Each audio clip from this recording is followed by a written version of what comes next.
దేవుని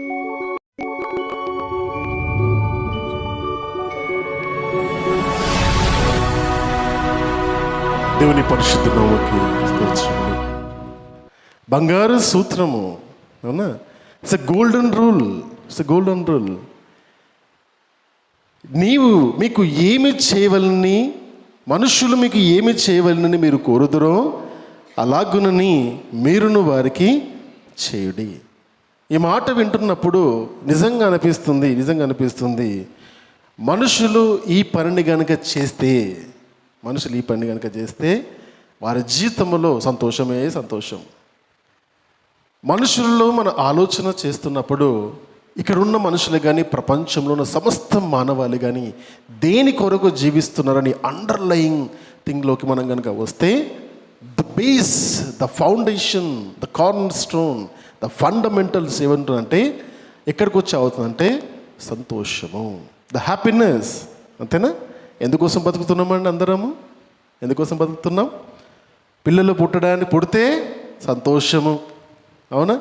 పిల్లలు పుట్టిన తర్వాత వాళ్ళు బాగా చదువుకుంటే సంతోషము, వాడు ఎగ్జామ్ పాస్ అయితే సంతోషము, పాస్ కాకపోతే అరే ఫ్యూచర్ బాగుండదు కాబట్టి కష్టపడి చదువు అని ప్రెషర్ చేస్తాం. ఎందుకంటే 10th అయిపోయిందంటే ఇక అంత ఈజీయే. 10th, ఇంటరు, తర్వాత గ్రాడ్యుయేషన్, ఉద్యోగాలు, సంపాదన, వ్యాపారాలు, ఇవన్నీ దేని కొరకు? సంతోషం కొరకు. ప్రతి మానవుడు ఈ లోకంలో జీవించుచున్నది తాను సంతోషంగా ఉండాలని. సంతోషంగా ఉండకూడదని ఏమి చేయరు. రిలాక్స్ అవుదాము, సంతోషంగా ఉందాము, నా జీవితాన్ని నేను సంతోషంగా అనుభవించాలన్న కోరికతోనే ఈ ప్రయాస అంతా కూడా, అవునా? ఉదయకాలం మొదలుకొని రాత్రికాల జాము వరకు దినమంతా కూడా మనిషి పడే ప్రతి కష్టము దేని కొరకు అంటే తన జీవితము సంతోషముగా సమాధానంగా ఉండాలని. మనుషులు ఏమనుకుంటారంటే నేను ఒంటరిగా ఉన్నాను, నేను ఒంటరిగా కష్టపడుతున్నాను. ఇది చాలా మటుకు ఇది అర్థం చేసుకోవడానికి ప్రయత్నం చేయండి. ఈ మాటను అర్థం చేసుకునే ప్రయత్నం చేయండి. కుటుంబం కొరకు బ్రతుకుతున్నవారు, సమాజం కొరకు బ్రతుకుతున్నవారు ఒంటరిగానే ఉంటారు. ఒంటరిగా ఉండడం అంటే ఏంటి? అందరూ వదిలేసి ఉండడం అని అర్థం కాదు. ఒంటరి పోరాటంతోనే చేస్తుంటారు. ఉదయకాలం మొదలుకొని ఒక్కొక్కరికి ఒక్కొక్క పని, అవునా? కుటుంబంలో 4 ఉంటే తల్లి ఉదయకాలం లేసి కుటుంబం కొరకు వంటలు, బిడ్డల కొరకు టిఫిన్లు కట్టి పిల్లని రెడీ చేసి ఇంటిని చక్కబెట్టుకుంటున్నప్పుడు తండ్రి తను ఉద్యోగంకి వెళ్ళాలి కాబట్టి ఉద్యోగంలో పని చేయడానికి తను సిద్ధపడతాడు. తను ఒంటరిగా తన పని చేస్తున్నాడు, తిను ఒంటరిగా తన పని చేస్తుంది. బిడ్డలు వెళ్ళి మళ్ళీ వాళ్ళ స్కూల్లోకి, కాలేజీలోకి, మళ్ళీ మిగతా పనులకు వెళ్తారు. సమాజంలోకి వెళ్ళిన ప్రతి ఒక్కరు కూడా ఒంటరిగా ఉన్నారు. ప్రతి ఒక్కరు ఒక క్షణము కళ్ళు మూసుకుంటే ఏమనిపిస్తుంది అంటే నాకు ఎవరున్నారు? I'm alone. ఇంత కష్టపడుతున్నాము, నాకు ఎవరున్నారు? దేని కొరకు కష్టపడుతున్నాను అన్న ప్రశ్న ప్రతి ఒక్క మానవునికి ఏదో ఒక సందర్భంలో వస్తూనే ఉంటుంది. దేని కొరకు నా హృదయానికి, నా ఆత్మకు కావలసింది ఏమున్నది అని ఆలోచిస్తే అది నీ హృదయానికి, నీ ఆత్మకు కావలసింది సంతోషము. దానికి ఒక ఫార్ములా దేవుడు చెబుతున్నాడు. అందుకే దీన్ని గోల్డెన్ రూల్ అని చెప్పాను. బ్రదర్ చక్కటి పాట పాడి నాకు సహాయం చేశారు. ఏమంటే ఇది మట్టి. ఈ రియలైజేషన్ కనుక మనిషికి వస్తే ఈ శరీరం అంతా కూడా మట్టి. ఈ జీవన ప్రయాణం అంతా కూడా, నేను ఈ లోకంలో ఉన్నప్పుడు జీవన ప్రయాణం అంతా కూడా ఒక ఉద్దేశం కొరకు నేను చేస్తున్న ఈ ప్రయాణము ఏదో ఒక దినము నేను ముగించుకొని వెళ్ళవలసిన వాడనన్న ఆ జ్ఞానము గనుక మనుషులకు వస్తే ఈ గోల్డెన్ రూల్ యొక్క ఉద్దేశము అర్థమవుతుంది. బంగారు సూత్రము అర్థమవుతుంది. ఎందుకంటే ఇది అర్థం కాకపోతే సొలొమోను మహారాజు ప్రసంగి గ్రంథం అంతా కూడా ఆయన 60లో 70లో 80లో ఆయన ముసలితనానికి రాస్తున్నప్పుడు నేను ఎంత కూడా అనుభవించాను. ఆఖరికి నాకు అర్థమైందంటే ఇది వ్యర్థము. సూర్యుని కింద మనుషుడు పడే ప్రతి పాటు వ్యర్థము. గాలికి కొట్టుకొని పోయేలాంటిది అంతా కూడా పొట్టులాగానే, ఆ కష్టమంతా కూడా పొట్టు లాంటిది. ఇది వ్యర్థము వ్యర్థము వ్యర్థమని ఆ 80 సంవత్సరాలు 90 సంవత్సరాలకు వచ్చినప్పుడు వెనుక తిరిగి చూసుకుంటే ఏం జీవితం జీవించాను అంటే వ్యర్థమైన జీవితాన్ని జీవించానని అప్పుడు నేర్చుకొని మళ్ళీ వెనక్కి వెళ్ళి నీ జీవితాన్ని జీవించగలుగుతావా అంటే జీవించలేవు. కాబట్టి ఇది సరైన సమయము. యవ్వన దశలోనే జ్ఞానం గనక మనుషులకు వస్తే, ఈ జ్ఞానం మనుషులకు వస్తే తన జీవితం అంతా కూడా ఏ విధంగా జీవిస్తాడంటే ఈ ఉద్దేశాన్ని, ప్రభు అనుగ్రహించిన గోల్డెన్ రూల్ని పట్టుకొని జీవిస్తాడు. దేవుడు చెబుతాడు ఏంటంటే దేవుడు చెప్తాడు, నేను ఒంటరి వాడిని, నాకెవరున్నారో అని అడిగినప్పుడు దేవుడు అంటాడు, ఓకే, ఏమంటాడంటే నీవు ఒంటరివాడివి ఎప్పుడయ్యావు? నేను లేకుండా నువ్వు ఉంటావా? దేవుడు లేకుండా మనుషులు ఉంటారా? దేవుని విడిచి మనిషి బ్రతకగలుగుతాడా? దేవుడు మనిషిని విడనాడుతాడా? వదిలేస్తాడా? దూరం పెడతాడా అని ఆలోచన చేస్తే మనిషి ఎప్పుడు ఒంటరివాడు అవుతాడంటే దేవునికి తనకున్న సంబంధాన్ని ఎప్పుడైతే కోల్పోతాడో అప్పుడు ఒంటరివాని వలె వాడు ఈ లోకంలో జీవిస్తాడు. దేవుడు అంటున్న మాట, నేను ఎప్పుడు నిన్ను వదిలిపెట్టలేదు, నేను నీలో ఉన్నాను, నీలో ఉన్నవాడని నేను, నీ ద్వారా బ్రతుకుతున్నవాడని నేను, నీ ద్వారా జీవించుచున్నవాడని నేను నాలాగా నిన్ను సృష్టించుకుని నీలో ఉండి బ్రతుకుతున్నవాడని నేను లేకుండా నువ్వు బ్రతకవు. నువ్వు ఎప్పుడు బ్రతకవు తెలుసా? నేను నీకు ఇచ్చిన ఊపిరిని నీలో ఉండి తీసివేసినప్పుడు నువ్వు బ్రతకవు. కానీ ఆ ఊపిరి ఎప్పుడూ బ్రతికే ఉంటుంది. కాబట్టి దాన్నే జీవం అంటారు. ఈ జీవము దేవుడు మనిషి నాసికారంధ్రంలోకి ఊదినప్పుడు మనిషి ఆ జీవాత్మగా మారి ఉన్నాడు. పరమాత్మ యొక్క జీవము మనుషునిలోకి వెళ్ళినప్పుడు మనిషి జీవాత్మగా మారి ఉన్నాడు. ఆ పరమాత్ముడు తన జీవాత్మను తన నుండి తీసుకున్నప్పుడు మళ్ళీ మట్టిలోకి కలిసిపోతుంది. అర్థమవుతుందా? అంటే ఈ ఊపిరి నువ్వు తీసుకుంటున్నావంటే దేవుడు నీతో ఉన్నాడని మొదట నమ్ము. ఈ ఊపిరి నువ్వు తీసుకోగలుగుతున్నావంటే దేవుడు నీలో ఉండి తను బ్రతుకుతున్నాడని నమ్ము. He can not separate you. కాబట్టి ఎవరైనా కనుక నాకు ఈ లోకంలో ఎవరున్నారయ్యా అని బాధపడుతున్న ప్రతి ఒక్కరికి చెప్పే మాటనంటే నీతో మనుషులు ఎవరు లేకపోవచ్చు, కానీ నీలో దేవుడు ఉన్నాడు. మరి మనిషిలో దేవుడు ఉంటే మరి దేవుడు ఏ విధంగా ఉంటాడు? మనిషిలో దేవుడు ఉంటే మరి దేవుడు ఏ విధంగా ఉంటాడు? దేవుడు సంతోషంగా ఉంటాడా, బాధగా ఉంటాడా? దేవుడు సంతోషంగా ఉంటాడా, బాధగా ఉంటాడా? మీరు చెప్పండి. దేవునికి సంతోషం బాధలు ఉన్నాయా? కొంచెం నేను ఫిలాసఫీ సైడ్ వెళ్తున్నాను. Be with me. దేవుడు సంతోషంగా ఉంటాడా? దేవుడు బాధగా ఉంటాడా? దేవుడు కోపంగా ఉంటాడా? దేవుడు దిగాలుగా ఉంటాడా? దేవుడు ఒంటరివాడిగా ఉంటాడా? తను మనతో ఉంటాడు. కాబట్టి నీలో ఉన్న సమస్తమైన భావములు ఆయనలో కూడా ఉంటవి. ఎందుకంటే అది ఆయన నుండి వచ్చినవి. అర్థమవుతుందా? ఈ విషయాన్ని అర్థం చేసుకుంటే నాలో ఉన్న దేవుణ్ణి నేను ఎప్పుడు కనుగొంటాను అంటే నేను ఎప్పుడైతే నన్ను నేను కనుగొంటానో నాలో ఉన్న దేవుణ్ణి నేను కనుగొంటాను. నన్ను నేను కనుగొనడం ఎలా అంటే కళ్ళు మూసుకుంటే సరిపోతుంది. నువ్వు కళ్ళు మూసుకున్నప్పుడు నీ అంతరాత్మను నువ్వు చూస్తావు, అంతరాత్మతో నువ్వు మాట్లాడతావు. ఆరాధన చేస్తున్నప్పుడు మనం చేసే పని అది ధ్యానమది. నీ హృదయ అంతరంగాల్లో ఉన్న దేవుణ్ణి నువ్వు కనుగొనే సమయం అది. ఇంకా కొంతమంది కళ్ళు తెరిచి దిక్కులు చూస్తుంటారు, అవునా? ఇంకా వాళ్ళకి అర్థం కాలేదనుకుంటాను. చాలామంది చక్కగా ఆరాధనలో పాల్గొంటున్నారు. మంచిది. ధ్యానమది. దేవుడు మనలో ఉన్నాడని మొదట నేర్చుకుందాం. మరి ఇక్కడ చెబుతున్న మాట ఒక్క మాట పైకి చూద్దాం.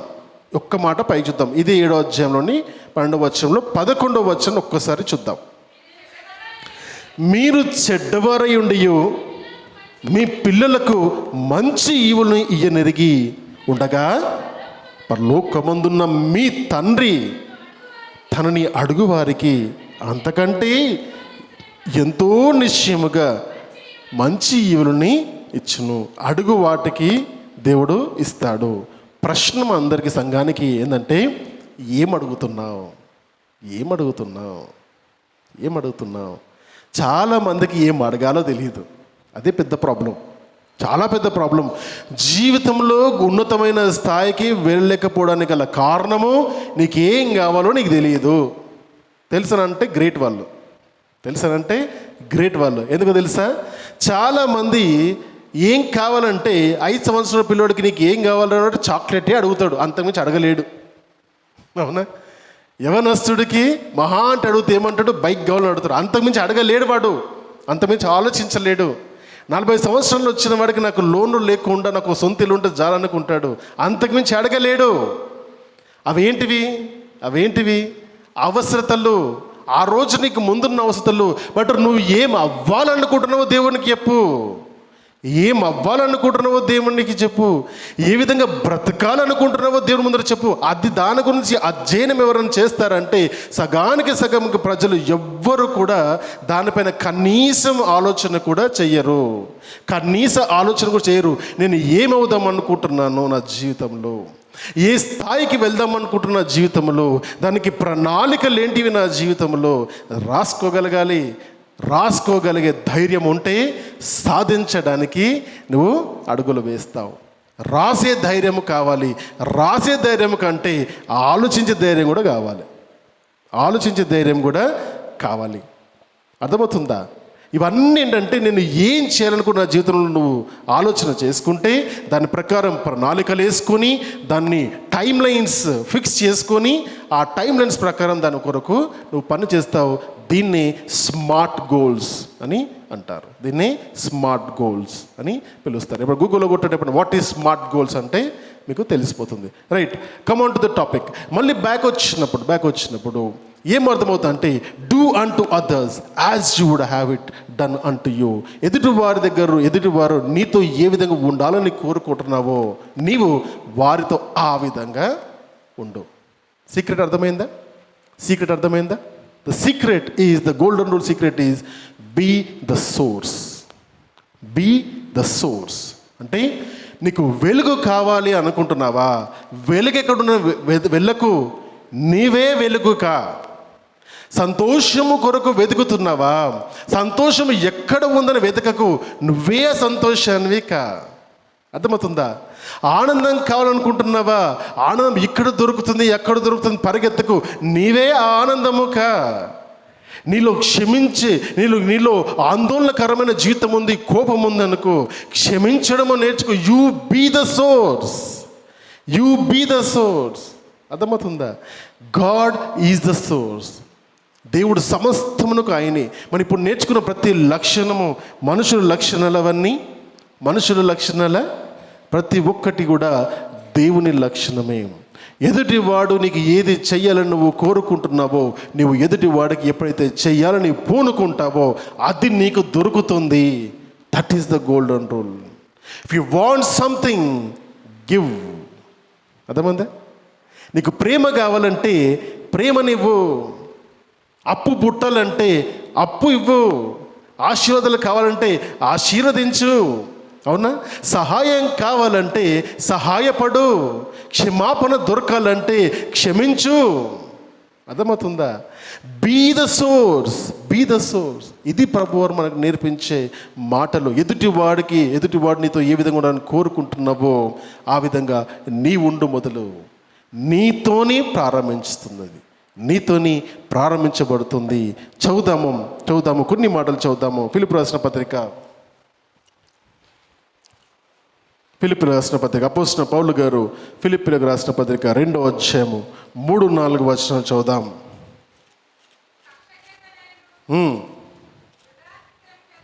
కక్ష చేతనైనను వృధా అతిశయము చేతనైనను ఏమీయూ చేయక వినయమైన మనస్సు గలవారై ఒకరినొకడు తనకంటే యోగ్యుడని ఎంచుచు మీలో ప్రతి వాడును తన సొంత కార్యములు మాత్రమే కాక ఇతరుల కార్యాలను కూడా చూడవండి. ప్రభు నేర్పించిన మాట, చక్కటి మాట. ఏమన్న మాట చెప్తారు ఇక్కడ? ఎదుటి వారిని ఏం చేయాలి? Put others first. ఈ మాట ఈ విధంగా చెప్తాను నేను. పుట్ అదర్స్ ఫస్ట్ అంటే ఎక్కడన్నా భోజనానికి వెళ్ళినప్పుడు మీరు బాగా ఇది తెలియకుండానే చేసేస్తారు, అవునా? ఇద్దరు కలిసి భోజనానికి వెళ్ళారు అనుకోండి, ఎక్కడన్నా హోటల్కి వెళ్ళినప్పుడు మెనూ కార్డ్ ఇవ్వగానే ఏమంటారు? మీరు ఏం తింటారు అని అడుగుతారు, అవునా? మెనూ కార్డ్ వాళ్ళకి ఇస్తారు. Put others first. బిల్ ఇచ్చినప్పుడు మాత్రం మీరు కడతారా అంటారా? నేను కడతా అంటారు, అంతేనా? That's very common. ఎందుకు చెప్తున్నా ఈ మాట నేను? మన లైఫ్లో తెలియకుండానే ఎన్నో వందల వేల సంవత్సరాల నుండి మనుషుల హృదయాల్లో నింపబడిన ఒక పాఠం ఏంటంటే ఎదుటివాడిని నువ్వు గౌరవించు, ఎదుటివాడిని గౌరవించు. ఈ విధమైన ఆలోచన బైబిల్ గ్రంథము ఏనాడో చెప్పింది. ఏమని చెప్తా అంటే ఎదుటి వారిని నీకంటే ఘనంగా ఎంచుకో. ఈ మాట అనేక సంవత్సరాల క్రితం నేను విన్నప్పుడు పాటించడం ప్రారంభించాను. ఎప్పుడైతే నువ్వు నీ ఎదురుగా ఉన్న వారిని మొదట స్థానంలో ఉంచుతావో, లేదా నీకు ఎదురుగా ఉన్న వారిని నీకంటే ఘనులను ఎంచుతావో, ఆటోమేటిక్గా నీలోండి ఏం ఉప్పొంగుతుందంటే హంబుల్నెస్ ఉప్పొంగుతుంది. మర్యాదతో మాట్లాడతాము, బాధ్యతతో మాట్లాడతాము, అవునా? మర్యాదతో మాట్లాడతాము, బాధ్యతతో మాట్లాడతాము, తగ్గించుకొని మాట్లాడతాము, ఎదుటి వారికి మాట్లాడే అవకాశాన్ని ఇస్తాము, వాళ్ళ నిర్ణయాలని అడుగుతాము, ఒపీనియన్స్ని అడుగుతాము. వాళ్ళు ఏదైనా ఖండిస్తే thank you so much, I respect your decision, I respect your suggestion అని ఎదుటి వారికి చెబుతావు నీవు. Put others first. ఎందుకో తెలుసా? అది పెట్టడం వల్ల ఏమవుతుందంటే నీకు రిలేషన్షిప్స్ స్ట్రాంగ్ అవుతాయి. గమనించండి, చాలా బాగా ఉన్నతమైన స్థాయిలో ఉన్న అనేక మంది చేసే పని అదే. What do you think? What do you think? What do you want to propose అని చెప్తారు. What do you want to propose అంటే గ్రూప్లో కూర్చున్నప్పుడు ఏమంటారు, మీరేమంటారు చెప్పండి అని అడగడము నేర్చుకోవాలి. నేను చెప్తున్నా నువ్వు విన్ను అన్నవానికి వాడు బాస్ అవుతాడు, బాస్ మాత్రమే అవుతాడు, పనికి మనోడు అవుతాడు. అర్థమైందా? లీడర్ ఎప్పుడు కూడా అందరినీ కలుపుకొని పోతాడు. దేవుడు ప్రభువారు మనుషులుగా తను ఏర్పాటు చేసుకున్న బిడ్డలు, సహోదరులు, విశ్వాసులు అందరినీ ఉన్నతమైన లీడర్స్గా ఉంచాలని ప్రభువు కోరుకున్నారు. కాబట్టి ఆయన పరిచర్య చేయడానికి వచ్చినప్పుడు పరిచారము చేశాడు, పరిచర్యలు చేయించుకోలేదు. ఆయన పరిచారం ఏ విధంగా చేశారంటే తన శిష్యుల పాదాలు కడిగి ఈ విధముగా ఒకరి పాదాలు ఒకరు కడుక్కోండి, ఈ విధముగా ఒకరినొకడు ప్రేమించుకోండి, నేను మిమ్మల్ని ప్రేమించే విధముగా మీరు ఒకరినొకడు ప్రేమించమని తాను మాదిరిగా ఉండి అనేక మందిని పురుకొల్పిన విషయం మనము జ్ఞాపకం చేసుకోవాలి. పుట్టింగ్ అదర్స్ ఫస్ట్ అంటే ఈ విషయంలో కనపడుతుంది. ఎదుటి వాడికి రెస్పెక్ట్ ఇవ్వడము నేర్చుకోవాలి. ఇది నేర్చుకోవాలా అంటే నేర్చుకోవాలి. గమనించండి, ఏ విషయాలు మనం నేర్చుకుంటున్నాం ఇక్కడ, ఏ విషయాలు నేర్చుకుంటున్నామంటే ఎదుటి వారిని నువ్వు కోపంతో మాట్లాడితే బాధపడతారని తెలిసినప్పుడు ఆ కోపంతో నువ్వు మాట్లాడకూడదని చెబుతున్నాను నేను. నీ శక్తిని, నీ సామర్థ్యాన్ని, నీ ఆధిపత్యాన్ని ఎదుటి వారిని కిందికి తొక్కడానికి ఉపయోగించకూడదు. నేను చాలా సందర్భాల్లో మా ఉద్యోగులు చెప్పే మాట ఇదే. నీ పవర్ని ఎదుటి వారిని క్రష్ చేయడానికి కాకుండా నీ పవర్ని, నీ ఇన్ఫ్లుయెన్స్ని ఎదుటివాడిని ఎదిగింపజేయడం కనుక ఉపయోగిస్తే ఈ లోకంలో అందరూ సమానంగా ఉంటారు. పవర్ కోసం అందరూ కూడా ప్రాకలాడే దేని కొరకు అంటే అందరు నాకు పరిచర్య చేయాలి అని ప్రాకలాడతారు. మరి బైబిల్ సందేశము వేరేలాగా ఉంటుంది. చూద్దాం ఒకసారి. మత్తయి సువార్తలోని 9వ అధ్యాయము 35వ వచనం చూద్దాం ఒకసారి. మత్తయి సువార్తలోని 9వ అధ్యాయము 35వ వచనం చూద్దాం. యేసు అప్పుడు ఆయన కూర్చుండి 12 మంది పిలిచి, మార్కు సువార్తమ్మ 9:35,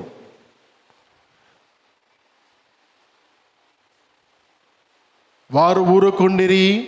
అప్పుడైనా కూర్చుండి 12 మందిని పిలిచి, ఎవడైనను మొదటి వాడయుండ గోరిన ఎడల వారందరిలో కడిపటి వాడును అందరికీ పరిచారకుడనై ఉండవలను. చాలా ఎవరికి చెప్తున్న ఈ మాటను? ఎవరు చెప్తున్నాడు? పబ్లిక్కి చెప్పట్లేదు ఈ మాట, జనరల్ పబ్లిక్కి చెప్పట్లేదు ఈ మాట. ఈ మాటను ఎవరు చెప్తున్నావు ప్రభువారు అంటే తన శిష్యులకు చెప్తున్నాడు. నువ్వు నా శిష్యుడు అవ్వాలని అనుకుంటే ఏం చేయాలంటే, నువ్వు మొదటి వాడు అవ్వాలనుకుంటున్నావా? అయితే మొదట కడపటి వాడివిగా ఫస్ట్. అవునా? పరిచర్య చేయాలనుకుంటున్నావా? పరిచారకుడుగా ఉండాలనుకుంటున్నావా? అయితే మొదట పరిచర్య చెయ్యి. నువ్వు ముందుండాలనుకుంటే మొదట వెనుకుండు, తర్వాత ముందుకు వస్తావు. A team member cannot be a leader cannot be a leader if he cannot be a team member. సంఘములో సంఘ నాయకుడుగా నువ్వు ఎదగాలి అంటే సంఘములో ఒక సభ్యుడిగా సరిగ్గా ఉండాలి. నాయకులు ఎప్పుడు కూడా ప్రజల నుండే వస్తారు. ప్రజల్లో నుండే వచ్చేవాడే నాయకుడు. ప్రజలకు దూరంగా ఉండేవాడు నాయకుడు కానే కాదు. అర్థమవుతుందా? మినిస్టర్లు అవ్వనంత వరకు అందరూ కూడా, ఎమ్మెల్యేలు మినిస్టర్ అవ్వనంత వరకు ప్రజల్లో వెళ్ళిపోతారు. ఒక్కసారి పదవులు సర్పంచ్లు అనుకుందాం, పెద్ద పెద్ద మినిస్టర్లు ఎందుకు, సర్పంచ్లు అయిపోగానే తెల్ల కార్లు అందరికీ, అవునా, ఆడంబరాలు, సెక్యూరిటీ గార్డులు, 4 కార్లు, మనుషులకు ఆటోమేటిక్గా ఏమవుతున్నారు? దూరమైపోతున్నారు. అంటే ఏమవుతుంది? Power is bringing distance. ప్రభువు చెప్తున్న మాట, నాయకుల్లో ఉండవలసిన లక్షణాల గురించి మాడుతున్నప్పుడు నువ్వు నా శిష్యుడిగా ఉండాలని అనుకుంటే మొదటి వాడిగా ఉండాలనుకుంటే మొదట నువ్వు చివరి వాడిగా ఉండు. తాను తగ్గించుకున్నవాడు హెచ్చింపబడతాడన్న మాటని ఇక్కడ వాళ్ళకు గుర్తు చేస్తున్నాడు. ఇక్కడ మనం కూర్చున్న వాళ్ళు ఎంతమంది ఉన్నతమైన స్థాయిలో ఉంటూ కూడా తగ్గింపు మాటల్ని మాట్లాడతాం, తగ్గింపుగా ఉంటాం. కొంచెము డబ్బు ఎక్కువైనప్పుడు, కొంచెము మనకు ఆస్తులు ఎక్కువైపోయినప్పుడు, కొంచెము ఆర్థిక పరిస్థితులు మెరుగుపడ్డప్పుడు మనుషులను చూసే విధానమే మనుషుల్లో మారిపోతుంది. జాగ్రత్త.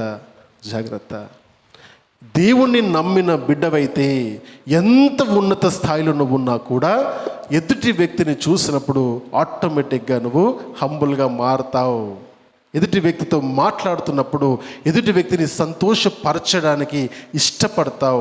ఎదుటి వ్యక్తితో నువ్వు మాట్లాడుతున్నప్పుడు, నీతో కలయితో ఉంటున్నప్పుడు వారిలో బాధను తీసివేసేలాగా, వారి గాయాన్ని మాన్పేవాడిలాగా, వారిని ఎదిగింపజేసేవాడిలాగా, వారిని నీతో పాటు బలపరిచేవాడిలాగా ఆ విధంగా ఉంటావు. That is called Christianity. క్రైస్తత్వం అంటేనే అది. ఒక సాక్ష్యం చెబుతాను నేను, బాధ కలిగిన సాక్ష్యమే, బట్ చెబుతాను నేను. ఒక వ్యక్తిని గడిచిన వారంలో నేను ఉద్యోగాలు కలిసినప్పుడు, దేవుని ఒకప్పుడు నమ్మిన వాడను, ఇప్పుడు నేను దేవుణ్ణి వదిలిపెట్టాను. బాధలో ఉన్నారు, కష్టంలో ఉన్నారు, ఆదరించాను, మాట్లాడాను, కౌన్సిలింగ్స్ చేశాను, సంతోషంతో అడిగాను, మా సంఘానికి ఒకసారి రా, పశ్చాత్తాప ఆరాధన నువ్వు పాల్గొను, నీ పాపం క్షమింపబడుతుంది, దేవుణ్ణి నమ్ము, దేవుడిని పిలుస్తున్నాడు, నువ్వు రా దేవుని దగ్గరికి అని చెప్పి అన్నాను. 99% నువ్వు రావు, నాకు తెలుసు 99% నువ్వు రాలేవు, ఎందుకంటే అటువంటి పరిస్థితులు నీకు వచ్చేస్తాయి అన్నాను. తర్వాత నిజంగానే తను రాలేదు. గడిచిన తర్వాత మళ్ళీ కలిసినప్పుడు అడిగాను, ఎందుకు రాలేదంటే రాలేకపోయాను. నాట్ బికాస్ నాకు ఏదో కష్టం వచ్చింది, బాధ వచ్చింది, ఇబ్బంది వచ్చింది కాదు. మా ఇంట్లో వాళ్ళు వద్దన్నారు. ఎందుకంటే క్రైస్తవంలోకి పోకు నువ్వు, అది చాలా భయంకరమైనది.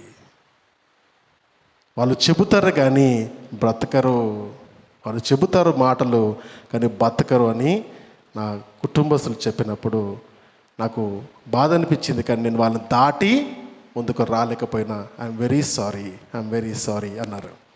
బాధ అనిపించింది. దేనికంటే తను రాలేదని కాదు, తను చూసిన ప్రపంచంలో ఒక్కడు కూడా సాక్షిగా అనిపించలేదు వాళ్ళకు. తను చూసిన ప్రపంచంలో ఒక్కరు కూడా సాక్షి అనిపించలేదు. నాతో మాట్లాడుతూ అన్నాడు, ఇవంతా ప్రపంచం ఒక ఎత్తున్నప్పుడు, ఒకలాగా ఉన్నప్పుడు, నేను మీతో మాట్లాడుతున్నప్పుడు మాత్రము నా సంతోషం మాత్రం నాకు ఉంది. ఏదో ఒక సమయంలో మాత్రము నేను దేవుణ్ణి నేను కొలుస్తూ ఉంటాను. మీతో మాట్లాడుతున్నప్పుడు వాక్యం తెలుసుకున్నాను, బైబిల్ తీసుకున్నాడు, బైబిల్ చదవడానికి కూడా భయపడుతున్నాడు ఇంట్లో. అర్థమవుతుందా? ఎందుకంటే బయట ప్రపంచం బాగలేదు సార్, బాగలేదు, క్రైస్తవులు అస్సలు బాగలేరు అని చెబుతున్నప్పుడు ఆత్మలో ఘోష ఏంటంటే అందరూ వాక్యం చదివేవారే, అందరూ వాక్యాన్ని ప్రకటించేవాళ్ళే, కోటాను కోట్ల మంది, లక్షల మంది సంఘాలకు వెళ్ళేవాళ్ళే. కానీ తెలియకుండానే సంఘానికి దూరం అవడానికి కారణం కూడా వాళ్ళే అవుతున్నారు. I'm not talking about bond Christians, పుట్టుక నుండి క్రైస్తవులుగా తాతలు ముత్తాతలు క్రైస్తవులు కూడా వారి కోసం నేను మాట్లాడలేదు. ఇప్పుడు అన్య జనాంగముల నుండి క్రీస్తును నమ్ముకొని క్రీస్తు దగ్గరికి రావాలని ఎంత ఆశ ఉన్నా కూడా మనుషులను, ఇప్పుడు బ్రతుకుతున్న మనుషులను చూసి భయపడే ప్రపంచంలో ఉన్నారని చెబుతున్నాను. మా దగ్గర పనిచేసే, అపార్ట్మెంట్లో పనిచేసే ఒక వాచ్మెన్ కూడా అదే సాక్ష్యం. గొప్ప దైవజనం దగ్గర 17 నుంచి 18 సంవత్సరాలు ఊడిగలు చేసి ఈరోజు నేను క్రైస్తత్వాన్ని వదిలేశాను సార్ అని చెబుతున్నాడు.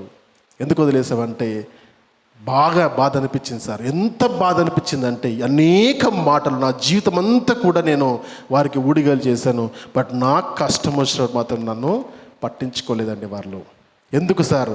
7 అంతస్తుల బిల్డింగ్లు మరి కట్టుకొని ఉంటారు, ఎదుటి వారికి సహాయము చేయాలన్న బేసిక్ కూడా మరి వాళ్ళకి తెలియకపోతే మరి 17-18 సంవత్సరం నా యవ్వన జీవితాన్ని నేను వాళ్ళకి ఇస్తే ఈరోజు నాకు ఏం దొరికింది?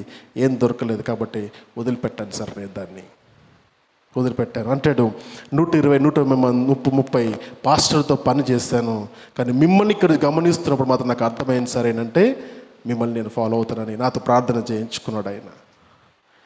దేవుడు ఇటువంటి మనుషులను ఎందుకు కల్పిస్తున్నాడో తెలీదు, కానీ ఒక్కటి మాత్రం నేర్పిస్తున్నాడు దేవుడు. ఒక్కటి చాలా ఖచ్చితంగా నేర్పిస్తున్నాడు అంటే సాక్షిగా ఉండాలని మాత్రం నేర్పిస్తున్నాడు. యేసు ప్రభు వారు కొంచెం ప్రకటించనక్కర్లేదండి. టీవీల్లో చాలా చెబుతున్నారు, ఇన్స్టాలో, యూట్యూబ్లో సంచలనాత్మకమైన వర్తమానాలు ఇచ్చేవాళ్ళు వేల మంది, లక్షల మంది బోధకులు ఉన్నారు. సాక్షులు ఎంతమంది? దేవుని పేరు చెప్పుకొని బ్రతికేవారు ఎంతమంది?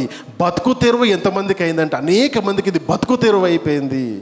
ఒకనొక క్రైస్తవ స్నేహితుడు అంటాడు, ఆయన కొత్త షాప్ పెట్టిండు జెస్సీ అంటాడు. కొత్త షాప్ అంటే చర్చ్ ఆయన దృష్టిలో.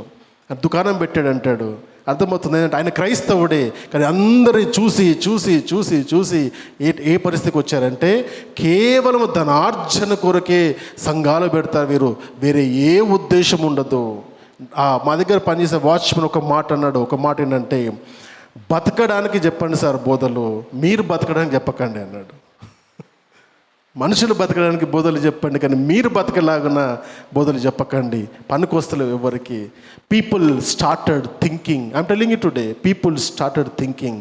వాక్యం యొక్క జ్ఞానము కనుక మనకు అర్థం కాకపోతే ఇంకా వాత వేయబడిన మనస్సాక్షితో ఇంకా జీవిస్తే, my dear friends, I'm telling you today, మిమ్మల్ని బట్టి అన్ని జనులు దేవుని దగ్గరికి రాలేకుండా ఉన్నారేమో. జాగ్రత్త. ఆ మాట వాచ్మెన్ అనడానికి కూడా ఒక కారణం ఉంది. మా అపార్ట్మెంట్లో కార్ పార్కింగ్ ఇష్యూ వచ్చినప్పుడు ఆ కార్ పార్కింగ్లో వచ్చిన సమస్యని ఏ విధంగా నేను డీల్ చేశానో ఆ డీల్ చేసిన విధానాన్ని 2 నెలలు గమనించాడు ఆయన.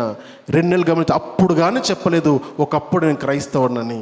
తన ఐరన్ బాక్స్ కొనుక్కున్నప్పుడు బయటకు రాగానే సార్ ప్రార్థన చేయండి సార్ అని అడిగాడు. అప్పుడు కానీ నాకు అర్థం కాలే, ప్రభు నమ్ముతావా అంటే నేను క్రైస్తవునే సార్ ఒకప్పుడు, కానీ ఇప్పుడు కాదు, కానీ మీరు ప్రార్థన చేయండి నాకు. అర్థమవుతుందా?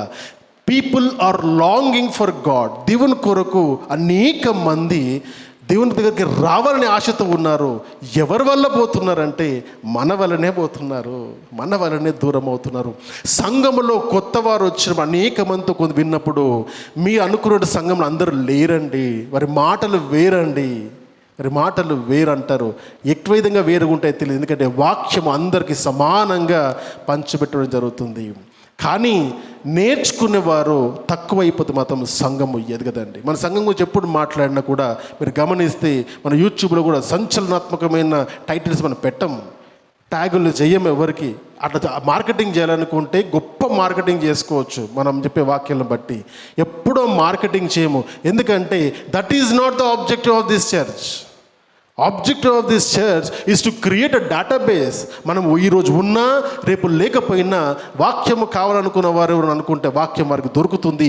ఈరోజు సగౌరవంగా చెప్పగలుగుతాం ఏంటంటే వాక్యం కావాలనుకున్న వారికి మన వాక్యాన్ని పంపించినప్పుడు ధైర్యంగా పంపిస్తాను. మా వాచ్యమును పంపించాను, నువ్వు అందరిని విమర్శ చేస్తావన్నావు కదా, ఇదిగో నేను నా వాక్యాన్ని పంపిస్తున్నాను, నన్ను విమర్శ చేయి, నువ్వు నాకు కావాలి విమర్శ అన్నాను. నేను నన్ను విమర్శించు, నాకు అధ్యయనం చేయి, నాకు రివ్యూ చేసి చెప్పు ఎక్కడ నేను తప్పిపోతే. నాకు ఆ ధైర్యం మనకు కావాలి. It is important my dear, I'm telling you.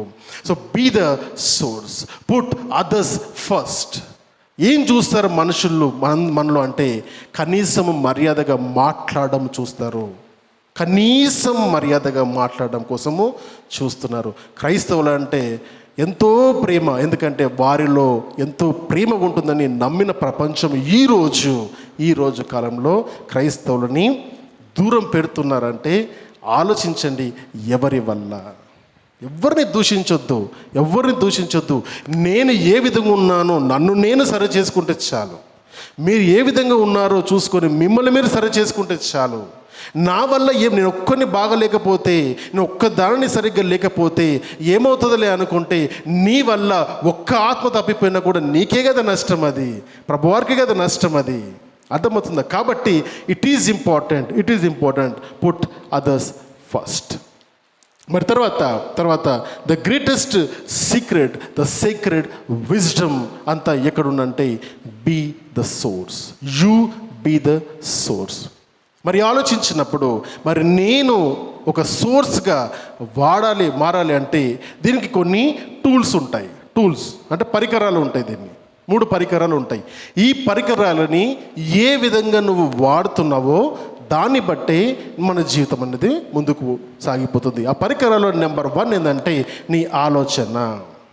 పరికరాల్లో నెంబర్ 1 నీ ఆలోచన. ఈ పరికరాల్లో నెంబర్ 2 నీ మాట. పరికరాల్లో నెంబర్ 2 నీ మాట. టూల్ నెంబర్ 3 పరికరాల్లో 3వది ఏంటంటే నీ యాక్షన్, నీ క్రియ. నీ ఆలోచన మంచిదైతే నీ క్రియ ఆటోమేటిక్గా మంచిగా ఉంటుంది. నీ ఆలోచన చెడ్డదైతే నీ ప్రవర్తన ఆటోమేటిక్గా చెడ్డదవుతుంది. అందుకని దేవుడు అంటాడు, ఎదుటి స్త్రీని చూస్తున్నప్పుడు నువ్వు దుష్ట కళతో స్త్రీని కనుక చూస్తే ఆ స్త్రీతో నువ్వు అప్పుడే వ్యభిచారం చేసావంటాడు. ఆలోచనలోనే ఖండించమంటాడు దేవుడు, ఆచరణ దగ్గర కాదు. ధర్మశాస్త్రం గురించి మాట్లాడుతున్నప్పుడు ధర్మశాస్త్రం క్రియ రూపకంగా చూస్తుంది, కానీ దేవుడు ఆలోచన నుండి ప్రారంభించబడుతుంది.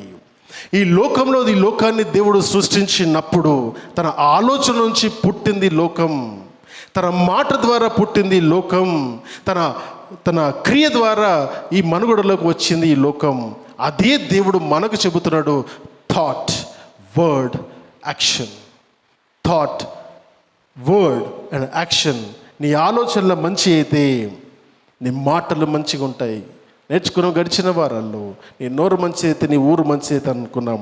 నీ నోరు మంచి అయితే నీ నోరుతో ఏది మాడతావో అది నువ్వు అని తెలుసుకుందాం. నీ నోటి నుండి వచ్చే ప్రతి మాట ఎదుటి వారిని ఎదిగింపజేసేలాగా ఉందా, ఎదుటి వారిని దిగజార్చేవాడిగా ఉందా? నీ మాట జాగ్రత్త. దానికంటే ముందు నీ ఆలోచన జాగ్రత్త. ఎదుటి వ్యక్తికి కొరకు మంచి ఆలోచిస్తున్నావా? ఎదుటి వ్యక్తుల కొరకు ప్రార్థన చేస్తున్నావా? ఎదుటి వ్యక్తి కొరకు సహాయపడడానికి ఇష్టపడుతున్నావా? ఎదుటి వ్యక్తిని నీకంటే ఘనుడుగా ఎంచగలుగుతున్నావా? ఎదుటి వ్యక్తిని క్షమించగలుగుతున్నావా? ఈ లక్షణాలు కనుక మనకుంటే అప్పుడు వాటిలో దేవుడు నువ్వు అనుకున్న ప్రతి ఒక్కటి, మన జీవితంలో అనుకున్న ప్రతి ఒక్కటి కూడా దేవుడు ఆ విధంగా మనం ఏదైతే ఇస్తామో దాన్ని బట్టి దేవుడు తిరిగి మనకు అవన్నీ ఇవ్వడానికి ఇష్టపడుతున్నాడు. చూద్దాం ఒక మంచి మాట, రోమీయులకు రాసిన పత్రికలోని 12వ అధ్యాయము 10వ వచనము.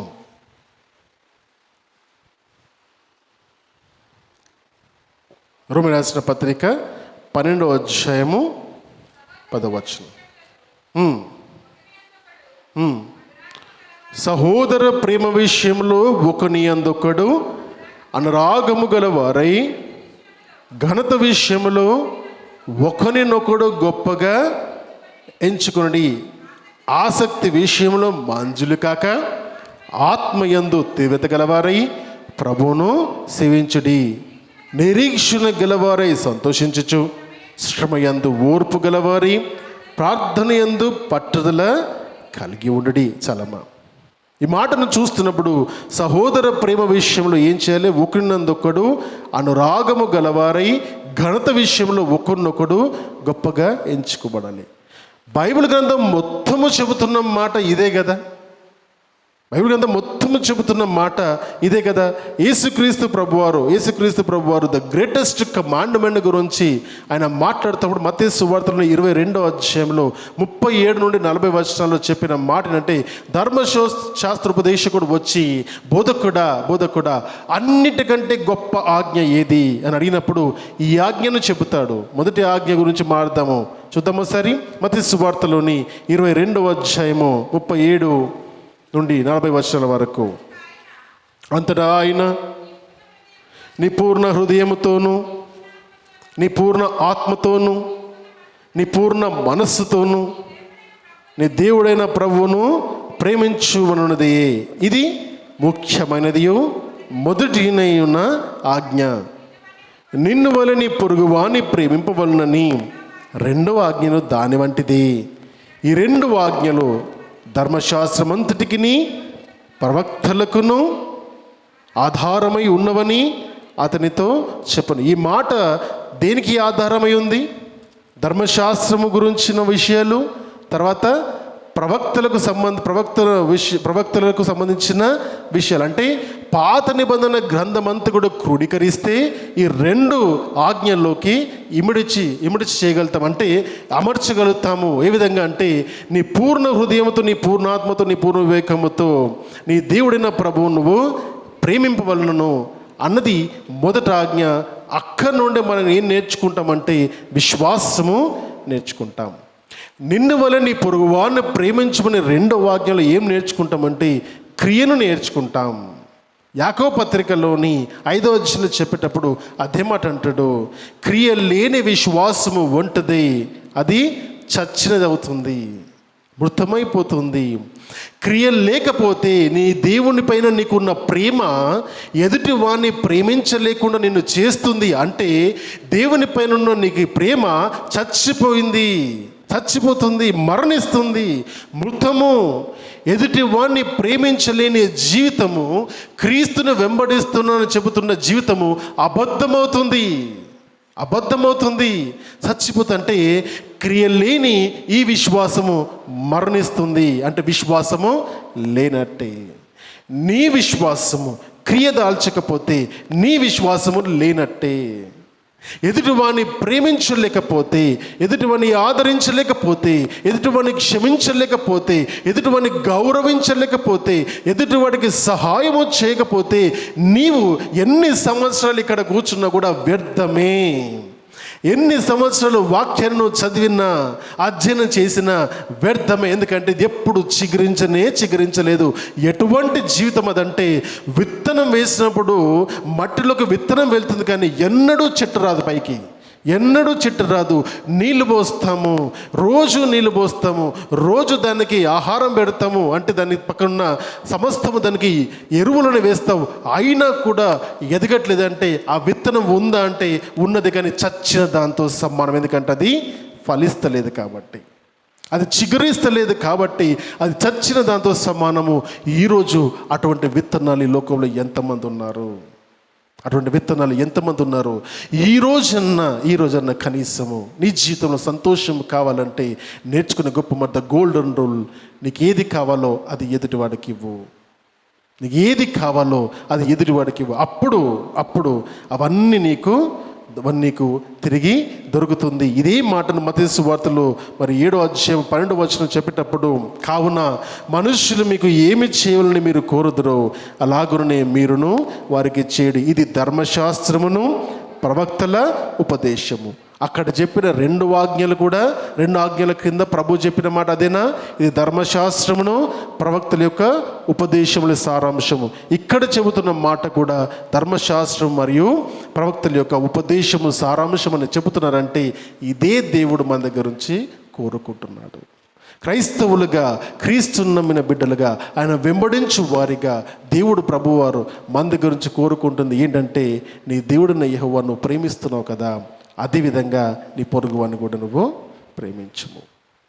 నీకు ఏది కావాలో అది ఎదుటివాడు వారికి ఇవ్వడానికి ఇష్టపడు అని ఇక్కడ మనము చెబుతున్నాం. గళితీయులకు రాసిన పత్రిక చూద్దాం, 6వ అధ్యాయం 10వ వచనం. అపోస్తలుడైన పౌలు గారు గళితీయులకు రాసిన పత్రిక, కాబట్టి మనకు సహాయము దొరికినది కొలది అందరి ఎడలను విశేషముగా విశ్వాస గృహమునకు చేరిన వారి ఎడలను మేలు చేదము. కాబట్టి మనకు సమయము దొరికిన కొలది, మనకు సమయము దొరికినప్పుడు ఏం చేయాలంట? మేలు చేయాలి. అర్థమైందా? సమయం ఉంటే ఏం చేయాలి? మేలు చేయాలి. ఎవరి ఎడల? అందరి ఎడల మేలు చేయాలి. మంచి మాట లూకాసు వార్తలో కొన్ని మాటలు కూడా చదువుతాము, 10వ అధ్యాయంలోని మంచి మాటలు ఉంటాయి. ఇవన్నీ ఎందుకు చెప్తున్నా మీకు నేను? రాసుకుంటున్నారా ఎవరన్నా? వింటున్నారా? వింటే మర్చిపోతారు. 37వ వచనం చూద్దాం. ఒకే మాట. అందుకు యేసు, నీవును వెళ్ళి అలాగున చెయ్యము. చాలమ్మా. నీవును వెళ్ళి అలాగున చెయ్యమని అతనితో చెప్పాను. ఎందుకంటే ఆ పైన రాయబడ్డ వచనాలన్నీ కూడా మంచి సమరయుని గురించిన వర్తమానమును. నా నేబర్ ఎవరు? అవునా? నా నేబర్ ఎవరు? హూ ఈజ్ మై నేబర్ అని అడిగినప్పుడు, నిన్ను వల్ల నీ పొరుగువాడంటే, నా పొరుగువాడు ఎవరంటే ఎవ్వరూ ఆపదలో ఉంటారో వాళ్ళందరూ నీ పొరుగు వాళ్ళే అని చెప్తున్నాడు అక్కడ. అది చెప్తూ ఏ విధంగా అయితే సమరయుడైనప్పటికీ తన వాడు కానప్పటికీ ఆపదలో ఉన్నాడని ఎరిగి తనకు సహాయం ఏ విధంగా చేశాడో, ఆపదలో ఉన్న అందరికీ సహాయం చేయడానికి నీవు కూడా నేర్చుకో అని చెబుతున్నాడు. అందరికీ సహాయం చేయడానికి బాగా డబ్బులు కావాలి. దానికంటే ముందు ఏం కావాలో తెలుసా? దాన్ని చేయాలన్న ఇష్టం కావాలి. ఎప్పుడైతే ఎదుటి వ్యక్తులను నువ్వు ఇష్టపడతావో, నీ తెలియని వారికి కూడా సహాయం చేయడానికి ఇష్టపడతావో, దేవుడు ఏదో ఒక రకంగా నీ ద్వారా ఆ పని చేయిస్తాడు. నువ్వు ఈ ఉద్దేశాలు సరిగ్గా ఉంటే నీ ఆలోచనలు సరిగ్గా ఉంటాయి, నీ మాటలు సరిగ్గా ఉంటాయి, నీ ప్రవర్తన ఆటోమేటిక్గా సరిగ్గా మారుతుంది. సో కాబట్టి అన్నీ కూడా నీ ఆలోచన నుండి వస్తాయి. మంచి చేయాలని ఆలోచించు, మంచి మాట్లాడతావు, మంచి చేస్తావు. చెడు చేయాలనుకున్నవాడు చెడు ఆలోచిస్తాడు, చెడు మాట్లాడతాడు, చెడు చేస్తాడు. కాబట్టి ఏం చేయాలో మనమే నిర్ణయం తీసుకోవాలి. నీ లోపలికి ఎప్పుడైతే చెడు ఎంటర్ అవుతుందో, అసూయ కానీ, మతతులు కానీ, సాడీలు కానీ, కోపము కానీ, ఎదుటి వారి మీద కక్షలు వస్తున్నప్పుడు ఒక్క క్షణము ఆలోచించు, ఈ చెడ్డ ఆలోచన నన్ను చెడ్డవాడిగా మారుస్తుంది. ఇన్ని దేవుని యొక్క వాక్యాలను విని ఈ చెడ్డ పని చేస్తే నేను దేవుని దృష్టిలో నన్ను వెలివేస్తాడు. అన్నిటికంటే గొప్పది ఇంకో మాట చెప్పమంటారా? మన వల్ల దేవునికి సన్నిధికి ఎవరన్నా దూరం అయితే దేవుడు మనని శపిస్తాడు దానివల్ల. అర్థమవుతుందా? గమనించండి. జాగ్రత్తగా ఉండడానికి ఇష్టపడదాం. ఇవన్నిటికీ ఒకటి ఏంటంటే, సంతోషము కావాలనుకుంటే సెల్ఫిష్గా, స్వార్థంగా ఉండకూడదు. సంతోషం కావాలా అందరికీ? సంతోషం నీ జీవితంలో కావాలి, మనశ్శాంతి నీ జీవితంలో కావాలంటే నువ్వు స్వార్థపరులాగా ఉండకు. నిస్వార్థమైన జీవితాన్ని జీవించడానికి ఇష్టపడు. దాని ప్రకారమే అడుగులు వేయి. నాకే కావాలి అన్ని కాకుండా అందరి కోసం చేయాలి, అందరూ బాగుండాలని ఆలోచన చేయి. ఆటోమేటిక్గా నీ జీవితంలోకి సంతోషము వరదల్లాగా పొంగుకుంటూ వస్తుంది. గమనించండి. అందుకని ఆ సంతోషంలో బీదవాడని గొప్పవాడని లేదండి. నువ్వు స్వార్థపరుడవా, నిస్వార్థపరుడవా? నిస్వార్థపరుడు ఎప్పుడు కూడా ప్రేమను చూపిస్తాడు, త్యాగం చేయడానికి ఇష్టపడతాడు, సహాయం చేయడానికి ఇష్టపడతాడు. ప్రభు యొక్క మనస్సు వారిలో ఉంటుంది. కాబట్టి వారితో మాట్లాడుతున్నప్పుడు ప్రభుతో మాట్లాడుతున్నట్టుగా అనిపిస్తుంది. మరి మీతో మాట్లాడేవారు మీలో ప్రభువును చూస్తున్నారా? ఒక్కసారి గమనించుకోండి. చివరిగా చూద్దాం. క్లోజ్ చేస్తున్నాను. మరి ఎక్కడి నుంచి ప్రారంభిద్దాం? ఎక్కడి నుండి ప్రారంభిద్దాం. మరి ఈ విధంగా దేవా, ద గోల్డెన్ రూల్, జీవితంలో సంతోషానికి గోల్డెన్ రూల్ అంటే ఎదుటి వారికి ఏది చేయాలని నువ్వు ఆశపడుతున్నావో అది నువ్వు చేయమన్నప్పుడు మరి ప్రభువారు చేశారంటే ఆయన చేసిందే అది. ఈ లోకాన్ని ఎంతగానో ఆయన ప్రేమించి తన మహిమను వదిలిపెట్టి మన కొరకు ఈ లోకానికి తాను రిక్తునిగా వచ్చున్నాడు. రెండవది, మనము చేసిన పాపములను తన పైన వేసుకొని మనం పొందవలసిన ఆ శిక్షను ఆయన మనకు బదులుగా పొందినాడు. మనం మరణంలోకి పోకుండా ఆయన మరణించి మనం జీవంలోకి రావాలని ఆయన మనకు బదులుగా జీవంలోకి ప్రవేశించాడు. మనం పరలోక రాజ్యంలో ఆయనతో పాటు ఉండాలని ఆయన మనకంటే ముందు పరలోక రాజ్యానికి వెళ్ళి మన కొరకు గృహాలు సిద్ధపరుస్తున్నాడు. ప్రయాసపడి భారం మోచిన సమస్య జనులారా, నా యొద్దకు రండి, నేను మీకు విశ్రాంతిని కలగజేస్తానని అంతగా ఆహ్వానిస్తున్న ప్రభు మనకు మాదిరి. క్రీస్తు యేసు కలిగిన ఆ మనస్సు మనకు కూడా కలిగి ఉండాలని వాక్యము సెలవిస్తుంది. మరి ఆ మనస్సు వచ్చిన వాడు క్రీస్తులాగా ఉండకుండా ఇంకా వేరేలాగా ఎట్లుంటారు? అర్థమవుతుందా? క్రీస్తు తత్వాన్ని అర్థం చేసుకుందాం, క్రీస్తు మార్గాన్ని అర్థం చేసుకుందాం. ఆ మార్గము జీవ మార్గము. నేనే మార్గమును, నేను సత్యమును, నేను జీవమును, నా ద్వారా తప్ప ఎవ్వడను తండ్రి యొద్దకి పోలేరని చెబుతున్నా. ఆయన మార్గమై ఉన్నాడు కాబట్టి ఇది అని చెబుతున్న మార్గము. ఎదుటివాడికి ఏది చెయ్యాలని కోరుకుంటావో నీవు అది అతనికి చేసినప్పుడు అది నా మార్గము, నేను ఆ రోజు నడిచిన మార్గము, నేను బ్రతికిన మార్గము, నేను నేర్పించిన మార్గము, నువ్వు నేర్చుకోవాల్సిన మార్గము, నడవలసిన మార్గము, నన్ను చేరే మార్గము, ఆ ఏకైక మార్గము, పరలోకానికి వెళ్ళే మార్గము, ఆ మార్గము. క్రీస్తుని నమ్ముకున్నంత మాత్రం పరలోక రాజ్యానికి ఎవరు బోరండి. ఎవరని చెప్తే నమ్మొద్దు, అది అర్థమైందా? క్రీస్తు నమ్ముకుని పరలోక రాజ్యం బోరు. క్రీస్తులాగా మారితే వెళ్తారు. క్రీస్తు మనస్సు మనుషులకు వస్తే వెళ్తారు. క్రీస్తులాగా ప్రజల్ని పరలోకానికి వెళ్తారు. క్రీస్తులాగా అవసరమైతే ప్రజల కొరకు మరణిస్తే పరలోక రాజ్యానికి వెళ్తారు. అర్థమవుతుందా? ఇది పరలోక రాజ్యానికి వెళ్ళే సూత్రాలు. ఆయన మన కొరకు బ్రతికి ఆయన చేసి ఉన్న సమస్తమును కూడా మనము నేర్చుకుంటున్నాము. This is not a way to life, it is a way of life. అర్థమైందా? ఇది బ్రతకడానికి సూత్రం కాదు, ఇదే బ్రతికే సూత్రం. బ్రతకడానికి ఒక సూత్రం చెప్పట్లేదు నేను, ఇదే బ్రతుకు అవ్వాలని చెబుతున్నాను నేను. It is not a way to life, it is a way of life. నేర్చుకుందాం. ఎక్కడి నుంచి ప్రారంభిద్దామంటే ఈ రోజు నుండే ప్రారంభిద్దాం. ఎక్కడి నుండి ప్రారంభిద్దామంటే ఈ రోజు నుండి ప్రారంభిద్దాం. నీ దగ్గర ఏమేం పరికరాలు ఉన్నావో, నీ ఆలోచన, నీ మాట, నీ ప్రవర్తన, నీ దగ్గర ఉన్న పరికరాలు ఏమున్నాయో అన్నీ వాడడానికి ఇష్టపడు. ఏది నువ్వు చేయగలుగుతావో అది చెయ్యడానికి ఇష్టపడు. ఇది దేవుడు నేర్పిస్తున్న మాటలు. ఎప్పుడు ప్రారంభించాలి? ఎప్పుడు నేను ఇటువంటి ఆలోచనకి రావాలంటే ఇప్పుడే రావాలి. ఏ విధంగా చేయాలంటే నువ్వు ఏ విధంగానే చెయ్యి. నీ దగ్గర ఉన్న అన్నీ ఉపయోగించడానికి ఇష్టపడు. మనస్సును దేవునికి స్వాధీనం చేసుకొని నీ మనసులో ఏ వ్యక్తి పైన కూడా ద్వేషం ఉంచకుండా చూసుకో, ఏ వ్యక్తి పైన కోపం ఉండకుండా చూసుకో, ఏ వ్యక్తి పైన అసూయ ఉండకుండా చూసుకో. వీలైతే అందరినీ ప్రేమించడానికి అటువంటి హృదయం కావాలి. ఎందుకంటే ఈరోజు నువ్వు బ్రతుకున్నావు, రేపు ఉంటావో తెలియదు. నీ కోపము, నీ కక్ష, నీ రకరకాల భయంకరమైన మాటలు, పరిస్థితులు చేసినవన్నీ కూడా నువ్వు చనిపోయిన తర్వాత అవే గుర్తుంటాయి.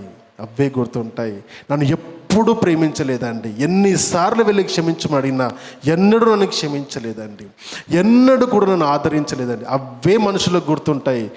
ఏది నువ్వు చనిపోయిన తర్వాత నీ గురించి గుర్తు పెట్టుకోవాలో ఆ బ్రతుకును బ్రతికి ఈ లోకాన్ని వదిలిపెట్టి వెళ్ళు. వీలైతే మంచి సాక్షిగా జీవించి ఆ సాక్ష్యాన్ని వదిలిపెట్టి వెళ్ళు. చెడ్డ సాక్ష్యాన్ని మాత్రం అస్సలు ఈ లోకంలోకి వదిలిపెట్టకు.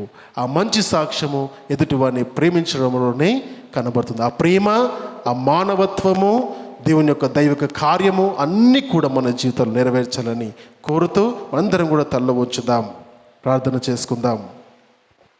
ఎన్నో విషయాలు మనం మాట్లాడుకున్నప్పుడు అనేక విషయాలు అన్నీ కలిపి ఒక్క మాటలో ప్రభు చెబుతాడు, నిన్ను వలె నీ పొరుగువాన్ని ప్రేమించమని.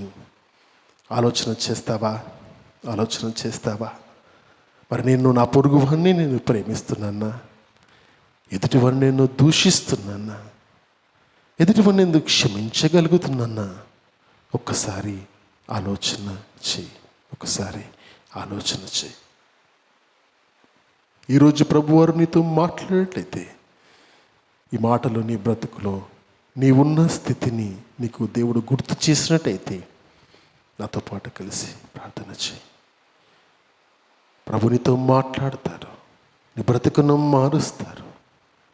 ఎదుటి వాళ్ళనికి ఏది చెయ్యాలని ఆశపడుతున్నావో నువ్వు ఎదుటి వారికి నువ్వు అది చెయ్యి. Be the source, be the source.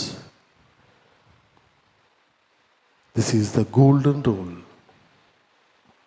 ఇది బంగారం వంటి రూల్ మనం నేర్చుకున్నాం. Be the source. తల ఉంచుదాం, ప్రార్థించుకుందాం. పరమ తండ్రి, మీకు స్తోత్రములు నాయన. మహాగణుడవు, మహోన్నతుడవు, మహిమాన్వితుడవు. మీకు కలిగిన ఆ మనస్సును ఈ లోకంలో ఉన్న మీ విశ్వాసులందరికీ కూడా కలగచేయాలని ఆశపడినారు నాయన. తండ్రి, అందును బట్టి మీ కృతజ్ఞతలు చెల్లిస్తున్నాను. మేము ఎదుటి వారు ఏ విధంగా మాతో ఉండాలని కోరుకుంటున్నామో మేము వారితో ఆ విధంగా మొదట ఉంటలాగా ఉండమని మీరు నేర్పించిన ఈ మాటను జ్ఞాపకం చేసుకుంటున్నాం. మనుషులను బట్టి వెళ్ళకుండా, ఎదుటివారు ఏ విధంగా ఉన్నారని ఆలోచించకుండా మా బ్రతుకులను మొదట మేము మార్చుకొని మీ బిడ్డలుగా, మీ సాక్షులుగా అనేక మందికి ఆశీర్వాద కారణముగా మీ బిడ్డలు అందరూ ఉండటకు సహాయం దయచేయండి నాయన. స్వార్థపూరితమైన జీవితం నుండి బిడ్డలను బయటకు తీసుకొచ్చి నిస్వార్థమైన జీవితంలో జీవించడానికి సహాయం దయచేయండి. మనస్సులు మార్చండి నాయన, మనస్సులను మార్చండి. వాత వేయబడే మన సాక్షిని దేవా కుండును పగలగొట్టినట్టు పగలగొట్టి పశ్చాత్తాపము దయచేసి మారు మనస్సును అనుగ్రహించమని అడుగుచున్నాం. మీరు ఇచ్చిన ఈ సమయాన్ని బట్టి మరొక్కసారి కృతజ్ఞతలు చెల్లిస్తూ ఈ వాక్యం విని ఈ వాక్యము ఉన్న ప్రకారం బ్రతకాలని నిర్ణయం తీసుకున్న ప్రతి బిడ్డను ఆశీర్వదించి సఫలం చేయమని, ఎదిగింప చేయమని అడుగుచు యేసయ్య అతి శ్రేష్టమైన నామములో ఈ ప్రార్థన అడుగుచున్నాను పరమ తండ్రి. ఆమేన్, ఆమేన్, ఆమేన్. God bless you all.